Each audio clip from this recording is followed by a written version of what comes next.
အားလုံးပဲဒါကျွန်တော်ရဲ့ YG နဲ့ Zeno ရဲ့ game တစ်ခုပွဲတင်စတင်လိုက်ပဲဖြစ်ပါတယ်ဒါ Roman ရောက်သွားကြည့်မယ်ဆိုရင်တော့ဒါခုနတိုင်းလေးပဲပဲအိမ်ပြောင်းလဲတော့မရှိဘူးဘလင်းကတော့ Jaw Super Light နေနဲ့ဒါတို့ဒါတစ်ဖက်က Gato Kacha ပဲပြန်ပြီးတော့ခိုင်းတာဒါပေမဲ့ Gato Drop ကိုဒါတို့အနေနဲ့တော်တော်သဘောကျပုံရရဗျာခုနကတော့ CC နဲ့ပေါင်းပြီးတော့ဒါကိုမို့လှုပ်သွားရနေတာပဲခုကတော့ဒါ Selena နဲ့ပေါင်းပြီးတော့ထပ်ပြီးလှုပ်ပြန်ပြီဆိုတော့အဲအတိုင်းဒါတို့ထပ်ဖြစ်သွားပါမလားဒီကတော့ Selena ဖြစ်တဲ့အတွက်တော့ early game နဲ့စပြီးတော့လိုက်ပြီးတော့ဒါ Mid Juro လည်းဖြစ်တဲ့အတွက်လှုပ်လို့ပိုကောင်းမယ်လို့ထင်နေဗျဆလီနာယူထားတာဒီကျွန်တော်တို့ဒီ super bad ကိုင်ထားတယ်အဲ့တော့သူ့အနေနဲ့ဒီ vitalထွက်ဒီ vision နေနည်းနည်းပို့ပြီးတာမယ်ဒီ objective 5မှာလေမလေးလေးပို့ပြီး strong မယ်အဲ့တော့ဒီ zero e-sport အနေနဲ့ဒီ vision နည်းနည်းလေးပို့ပြီးတော့ဒီပုံစံမျိုးတစ်မျိုးနဲ့ဆော့ထားလိပြောလို့ရတယ်အဲ့တော့ထပ်မှလေးပြန်ကြည့်မယ်ဆိုလို့ရှိရင် mid အနေနဲ့ lina ကဒီကျွန်တော် aurora ကိုင်ထားဖြစ်တဲ့အတွက်ကြောင့်ဒီ aurora လေဒီ battle 5မှာကျွန်တော်ဒီ galaxy ကပြန်ခဲပြီးတော့ဒီ battle ကိုကောင်းကောင်းထိန်းချုပ်လို့ရလိပြောလို့ရတယ်ဗျဟုတ်တယ်နည်းနည်းလေးတော့ဒါလိုက်ကြည့်ရမယ်ဗောနော်အဲ့ဒီအခြေအနေမျိုးတော့ရှိရဒီကတော့ vital arrow တွေရှောင်းနိုင်မှတော့ရမယ်ဗျပြောရင်းဆိုရင်ကျွန်တော်လည်းရှောင်းရအောင်လို့ rocket တွေလိုက်ပြီးတော့ထုနေပြီဖြတ်ပြီးတော့တင်ပေးထားရင်ကြတဲ့ကြားထဲမှာမိုက်တယ်ဆိုရင်မဲလေအေးတော့ AC ပဲဗျရှောင်းရစားပြီးတော့ပ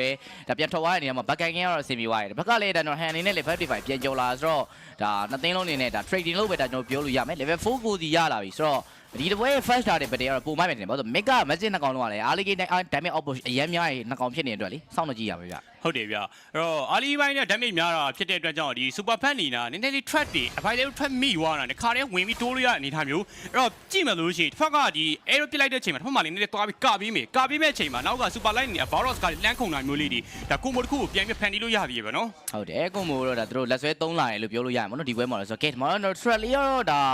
mega ချုံထဲမှာတော့ဖြတ်ချထားပြီတာတယ်ပေါ်လာဘောကလည်း10စက္ကန့်ဝင်နေတာလို့တော့ဒါပေမဲ့တစ်ဖက်ကဟန်အနေနဲ့တစ်ခါလေးတာတယ်လာဝင်มาလား blue buff ကိုအရင်သွားစားมาလားချိန်နေတဲ့တော့စောင့်နေကြည့်ရမယ်ဒီကောင်လုံးကတော့ဒါချုံထဲကနေပြန်ပြီးတော့ရင် stand လမ်းပေးထားတယ်ကောင်းသမက်ကတ်ရှောင်းနိုင်နေတော့ okay ဟိုတာတယ်ဘတ်တယ်ဟို starting ကတော့စလာပြီဗျကဲတတဲ့ဂျိုဆောက်တော့ဆောက်လာပြီအနေထားမျိုးမှာတော့နည်းနည်းတော့တစ်ဖက်ကဂျိုဇီနိုနေနဲ့တော့ဒီဘယ်လိုပြောနည်းနည်းလေး vision တော့ဦးစားပေးယူထားလို့ပြောလို့ရတယ်နောက်မှလေးရင်းနေပြန်ပြီးတော့ back ကြလာမှာဆိုတော့ကကြည့်တော့ကြည့်အောင်ပဲနော်ဒီလောတွေတော့ဂျန်ဂလာကတော့နှစ်ဖက်လုံးကတော့ blue belt လေးကိုစီစားနေမတွေ့ရအတွက် blue belt လေးစားပြီးတော့ပဲဒီတက်တယ်လာဂျိုင်းကိုအနေထားမျိုးများတယ်ဗျာလုံးချင်တာတော့တမျိုးပဲဗျာတစ်ဖက်ကဟန်နေနဲ့ပေါ်ပြန်တက်သွားပြီးတဲ့ဒီကဆင်းလာမဲ့ career ကိုတန်းဖြတ်ဖို့ကြိုးစားသလားဒါပေမဲ့တစ်ဖက်က red belt ကိုရင်သွားကြိတ်တာဗျာအဲ့ဒါကိုတော့ career နဲ့မြင်သွားတဲ့အတွက်ဒီတာတယ်ကိုတော့ဒါချက်ချင်းပြေးလို့ဖို့တော့ဒီနေနဲ့ဒီလိုနဲ့ပြင်တော့ပြင်ဆင်ထားပြီနောက်မှလည်းတော့ရင်းပြန်ပြီးတော့ကြည့်တယ် track ကလမ်းပြီးပြတ်တာဆိုမှနည်းငယ်ကလိုသွားရင်တော့ blend လဲရှောင်းထွက်သွားနိုင်တယ်ဆိုတော့ rubber နဲ့ချင်းချင်း trade လိုက်ရတဲ့နေရာပေါ့အဲ့ဒါလည်းကောင်းတယ်အမှန်တကယ်ဒါတစ်ဖက်ကဟန်သာဝင်သွားမယ်ဆိုရင် Nolan ဖြစ်နေတဲ့အတွက် early game damage ဒါအရန်ပေးမခံနိုင်တဲ့ဒါဂျန်လာကောင်ဖြစ်တဲ့အတွက်တော့ဒါချက်တာ arrow မိသွားမယ်ဆိုရင်တန်းထောင်းမှရှိနေမျိုးရှိတယ်ဗျဟုတ်တယ်ဒီကနည်းနည်းလေး mobile တွေတော့များတွင်းနေဖြော့တယ်အဲ့လိုနေထားမျိုးအဲ့တော့ early ဘိုင်းမှာလည်းနည်းနည်း famous ကိုဥတီထားမယ်ပုံစံမျိုးတွေးရတယ်ပေါ့နော်အဲ့တော့ battle fight တွေမှာတို့ဒီကနောက်ပိုင်း hand နေတဲ့ damage ထွက်လာခဲ့မယ်ဆိုတော့တကောင် fashion အပိုင်းတန်းပြတ်တဲ့ပုံဖြစ်သွားနိုင်တယ်ဗျပြီးလို့ရှိရင်ကျွန်တော် blade အနေနဲ့ကဒီဖက်ကကျွန်တော်ဒီဘယ်လိုပြော pressure သွားပြီးပေးတာမျိုးတွေးရတယ်ပေါ့နော်အဲ့လိုမျိုးလေးပွဲလေးကတော့တဖြည်းဖြည်းတော့ဒါ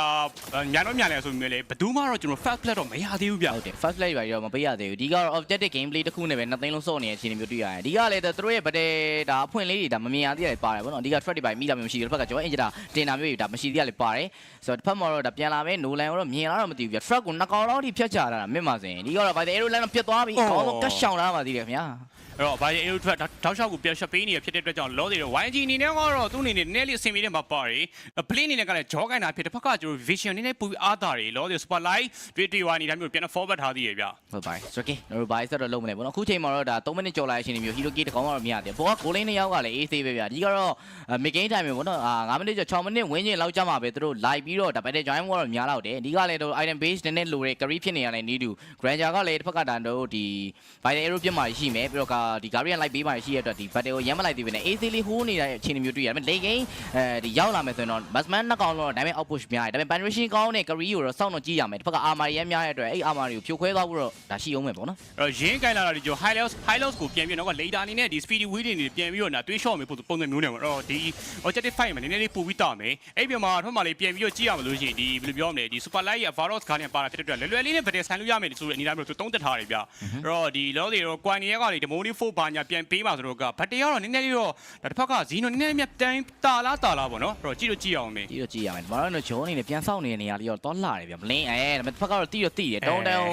းဝင်းဒိုးတော့မရဘူးရင်းရလေဒါတယ်တစ်ဖက်ကောင်းလေးပြန်လှုပ်ထားတဲ့အချိန်မျိုး coin လိုက်ပြီးတော့ဖောင်းပြီးဗတဲ့ဆောက်ဖို့တော့ပြင်စနေပြီတော့ပြန်ပြီးတော့ထိနေပါတယ် arrow ဖတ်ပြီးတော့ပြီးတယ်လိုက်တာခဲရတဲ့အချိန်မျိုးမှာလုံးဝဝင်လောင်းရောက်တော့ထပ်ပြီးတော့တက်တာတဲ့ HDI ကြားရမှာ coin ရှင်းတဲ့နေတဲ့ပဲဆိုပဲနောက်ဆုံး let's it ချက်မှာ coin first plan ပြီးရ review ရှင်ခံအကောင်းဆုံးပြပေါက်သွားနေခဲ့ရင်းနေပဲကြံခဲ့တဲ့ light ကောင်မ light တော့မင်းနေခဲ့မ light ကတော့ပြေးလို့မရတော့ဘူးဗျမ light နိုင်တော့ပဲပြန်တောင်းသွားခဲ့ပြီ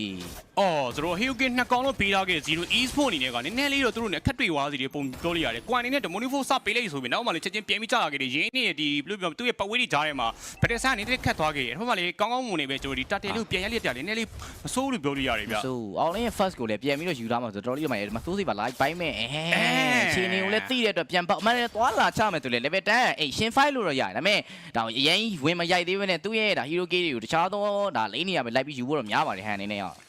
အဲ့တော့ဟန်လောလောဆယ်မှာသူ့အနေနဲ့ဒီ famous food နည်းနည်းပို့ပြီးဦးစားပေးထားတယ်အဲ့တော့ stick အနေနဲ့ကလည်းရလို့တော့အလဲလာပြီးကြည့်ပြီးနေတာမျိုးပြောလို့ရတယ်ဗျာအဲ့တော့ career ဒီလောလောဆယ်အပေါ်မှာတော့သွားပြီးတော့ဒီဘောနော်မြင်ရဝေးအကုန်ရှင်းပြီးတော့ famous food တွေပြင်ထောင်ထားလို့လောလောဆယ်မှာတော့ကျွန်တော်အနေနဲ့သဘောကျတာရောတစ်ဖက်ကကျွန်တော်ဒီ stick ကိုနည်းနည်းလေးပို့ပြီးတော့သဘောကျတယ်ဗတ်တယ်လေးမှာလိုက်ပြီး join ပေးနေတာမျိုးလေးတွေမစိုးလို့ပြောလို့ရတယ်ဗောနော် hero power ရလည်းအများကြီးသက်ဆိုင်နေဗျာသူ့ရဲ့ mobility တွေလည်းလုံးဝများတဲ့အတွက် career နဲ့ရှင်းမယ်ဆိုရင် light join လို့ရတယ်ဗျာအားလေး game မှာ career ကသူ့ရဲ့ SK ပဲရန်နေတဲ့အခြေအနေမျိုးမှာတခုခုသာမိသွားခဲ့မယ် join ရတာတင်လာပါသွားခဲ့မယ်ဆိုရင်သူ့တက်ပြန်ပြီးတော့ SK စီရာဆိုတာနေနေတဲ့အတွက်ဒါအရင်မလိုက်သေးပဲနဲ့ပဲ diamond output တစ်ခုတော့ item base တစ်ခုရအောင်တော့ရင်တော့ fan ထားတဲ့အခြေအနေမျိုးမှာတော့ရှိတယ်အပေါ်တော့ကုန်စည်နဲ့ပြန်တက်သွားပြီ damage တိုက်ပြီးကြိုးစားတယ်ပြန်ပြီး agent ဖြတ်တိုက်လှမ်းတင်တယ် super light stand တက်ပေးမှာတော့ damage လမ်းထောက်မှာတစ်ဖက်က lina နဲ့တော်တော်ဝင်းနေတယ်ဆိုမှ stick damage နဲ့တန်းပြောက်သွားတော့ဘာမှလုပ်လို့မရတော့ဘူးဗျာ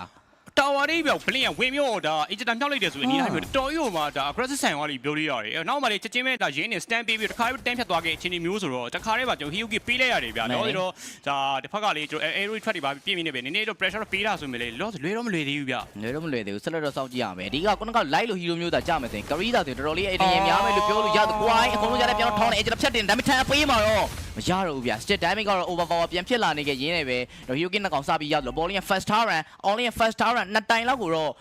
YG စပြီးတော့ယူထားနိုင်ခဲ့ပြီဖြစ်ပါတယ် 1G ထားပဲနှလုံးယူထားခဲ့ချင်းမျိုးမှာ Hyuki 4အောင်လို့ပြန်ပြီးသွားတာနေပြီတွေ့ရတယ်။ နောက်ဝက်ကတော့နည်းနည်းလေးသွားပြီး 3K လောက်သွားပြန်ပြီးတာနေအနေသားမျိုးမှာနည်းနည်းတော့တစ်ဖက်ကဒီ hand နေနဲ့ထပ်ပြီးတော့နည်းနည်းလေးထပ်ဖိုင်းမှဆိုရှင်တော့ပိုကောင်းတဲ့ battle fight တွေကြည့်ရအောင်မယ်။ဒါပေမဲ့တစ်ဖက်မှာပြန်ကြည့်မယ်ရှောင်းရဲ့အနေနဲ့ကလေသူ့အနေနဲ့ပေါ့တခါမတည်တာဖြစ်တဲ့အတွက်ကြောင့် battle fight တွေမှာနည်းနည်းလေးပြန်ပြီးတော့ပြန်တော့ကြည့်ရအောင်မယ်နော်။တော့တွေတော့ကျွန်တော်နောက်ဆုံးတက်တယ်လေးတစ်ဖက်က 1G ပြန်ပြီးတိမ့်ပိုက်သွားဖြစ်ပေါ်ပြီ။ ဟုတ်ပါတယ်အဓိကတော့ဒါတစ်ဖက်ကရင်းနဲ့ဒါ live ပြီးလုံးနေနေထားဘူး blink နဲ့လုံးနေနေထားပြီးတော့တော်တော်ကောင်းတယ်ပြောရင်ခုနကလေရှောင်းရဲ့ဝင်ကြည့်မဲ့ position တွေအကုန်လုံးခြုံလိုက်စစ်ပြီးကြည့်ထားတော့ရှောင်းရဲ့ဘလို့မှဒါ battle တွေကိုပြေးပြီးတော့ခေါင်းတိုးလို့မရတဲ့ပုံစံမျိုးလို့ကျွန်တော်ပြောလို့ရတယ်နော်ဒီတပွဲမှာလည်းစီနာပိုင်တဲ့ aero trap နဲ့တစ်ဖက်ကတော့ gato catcher guardian ဆိုတဲ့ combo တစ်ခုကတော့ဒါလောက်လာမမြင်ထားရသေးဘူး trap တွေအဲ့လောက်ဒီမမြင်ထားရသေးတဲ့အချိန်မျိုးမှာသူတို့ဘက်ကတော့အရေးပုံနှိမ့်လာတယ်လို့ပြောလို့ရတယ်ဈေးနှုန်းဒီနိုနည်းနည်းလေးတော့အရင်နေလာနေတဲ့ခုမှာ Varos Guardian Land ကိုလီနာမိနေတယ်နောက်မှပြန်ပြီးတန်းကျွန်တော်ရင်းပြန်စိနေတဲ့ခုမှာဘာသာလည်းပြန်တော့ Hida နဲ့ Gladia ပြန်ခဲ့တယ် One Man မိနေခါရပြီးရင်းပြန် stand pitch အောင်မှာတော့ရင်းမဲ့ပြန်ကြောက်အဲ့ဒါ Astromet ဖို့ပြေးတိုက်တယ်ကွာပြန် Demon ဖို့ပြန်ပေးရတယ် Blink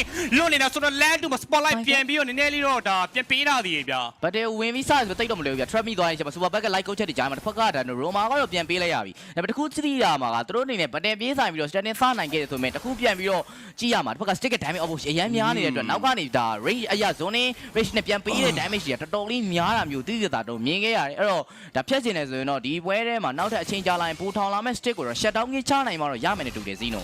ုဇီနိုကျွန်တော်စတစ်ကိုစတောင်းကြီးချမယ်အချိန်မျိုးနည်းနည်းလေးကိုရင်ဆိုင်လာရပြီအဲ့တော့ Hyuki ကလေကျွန်တော်3កောင်လောက်ပေါ့နည်းနည်းလေး stick ပို့ပြီးတာနေတယ်အဲ့တော့ Career နဲ့ရှင်မယ်ဆိုရင် Career တစ်ဖက်က later အနေနဲ့က assistant ကျွန်တော်နှစ်ခါပဲရရှိသေးဖြစ်တဲ့အတွက် damage မှာနည်းနည်းသွားပြီးစကားပြောနေတယ်အဲ့တော့ကြည့်မယ်ဆိုလို့ရှိရင်တော့ဒီ Zeno ဒီနည်းနည်းလေးသူတို့အနေနဲ့စောစောကလည်းမျိုးပေါ့နော်နောက်က super back ရဲ့ aero trap တွေမိတဲ့ချိန်မှာချက်ချင်းပဲ super light ကိုVaros ကနေခုတ်မယ်လို့ရှိရင်တော့ဒီ battle fight တွေနည်းနည်းလေးတော့ might တွေလို့ပြောလို့ရတယ်ဗျာလောလောဆယ်တော့ stick နေအပေါ်လဲ second target လုံးတာ plane 2နေနေပြီထပ်မှန်ပြီးတော့ second target အပေါ်လဲနဲ့အောက်လဲမှာရရှိထားလို့ပြောလို့ရတယ်ဗျာသွားပြီပေါ်မှာလည်း mega pressure light ပေးမဲ့ခြေနေမျိုးရှိရတဲ့အတွက်ဒါ grid တောင်မှာ record ပြန်ခေါ်လိုက်ရတယ်သူပြီး calling လုပ်ထားတဲ့ဒါ grid တွေရတယ်ဖက်က low line ဝင်ရှင်းသွားတဲ့အတွက် AC ပဲလို့ပြောရတယ် coin ကအစတော်တော်ကိုင်းတယ် level 12နဲ့တန်းနှစ်စင်းလောက်ထိကွာတယ် network ကလည်းဒါတီးသောကွာနေမဲ့ခြေနေမျိုးဖြစ်တဲ့အတွက်တော့မလွယ်ဘူးနော်ရှစ်ကိုဖြတ်ဖို့ကတော့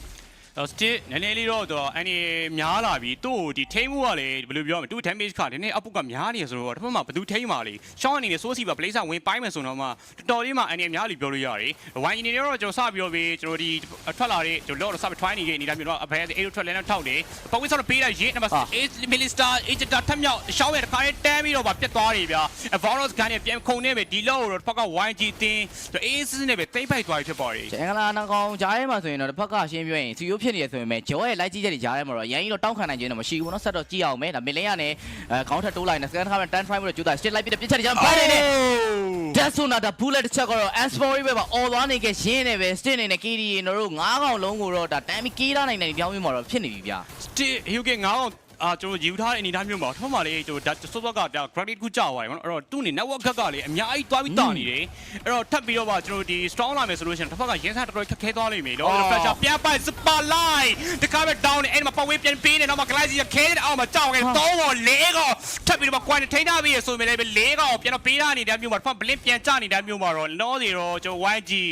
မိကထားဘက်ကိုယူဖို့တော်တော်လေးတော့ဆင်ပြေသွားတဲ့ပုံပဲဗျ စီမြေသွားခဲ့ပြီအော်လေးမဲကောင်ဆက်ပြီးလို့ရမယ်နော်ဓာတ်ဆုံတာလှမ်းအပြစ်မှာတော့တကောင်းမဲကျန်တော့တဲ့ဆလီနာလေးနဲ့ထင်းမောတော့ခက်ခဲမဲ့အခြေအနေမျိုးမှာခေါင်းပြေးတိုးလာပြီပြန်တော့ကပါတဲ့အဲ့လိုထက်တယ်ပြီးတော့ပြီးသားတဲ့စူပါဘတ်တကောင်းနေပဲဘာမှလုံးလို့မရတော့ဘူးသူတို့ only ဝင်ပြီးတော့ရိုက်နေတဲ့အခြေအနေမျိုးမှာတော့စူပါဘတ်စောင့်ကြည့်နေခဲ့ရေးတယ်ပဲဂါရီယန်နေချလာပြင်မဲ့လေပဲသူတို့ကျိုးရတဲ့အခြေအနေမျိုးမှာ game number 2 YG ထပ်မံနိုင်ရရှိသွားနေပဲ 2Z ဆိုတဲ့ brother ခုနေတော့ပွဲကိုအဆုံးသတ်ပြလိုက်ပြီဖြစ်ပါတယ်ခင်ဗျာ တော်တော်လေးမြန်တဲ့ game fight တစ်ခုလို့ပြောလို့ရအောင်နော်ပထမပွဲလေတော်တော်လေးမြန်တယ်ဒုတိယပွဲလေတော်တော်လေးမြန်တယ်အဓိကတစ်ဖက်ကဒီကြလာမေးဒီဆလီနာကိုနည်းနည်းလေးရောသူတို့ထိန်းသိမ်းဆော့သွားတယ်ဒီတိုင်းမျိုးတွေ့ကြရတဲ့ဒီပွဲမှာတော့ YG တင်းအကောင်းဆုံးပဲနိုင်ရှိသွားဖြစ်ပါတယ် ဟုတ်တယ်ဇီနိုကတော့ဒါကတော့ကချောခေါင်းတည့်ပြီးတော့သူတို့ရဲ့ drop တွေဖန်တီးနေရဆိုပေမဲ့လည်းပဲဒါရှင်းပြအားလေး game potential မှာဆိုရင်အလုပ်ပို့လုံးနိုင်တာတစ်ဖက်က blink နဲ့ lina ရဲ့တွဲလုံးလို့ဒါကျွန်တော်ပြောလို့ရမယ်ဗျာဂျောအင်ဂျတာတင်ပြီးတော့နောက်ကလိုက်ပြီးတဲ့ diamond option ကပုံများနေတဲ့အတွက်သူတို့ရဲ့ဒါ response ကိုပြန်ပြီးထုတ်လာဖို့ခက်ခဲသွားတယ်လို့ပြောလို့ရမယ်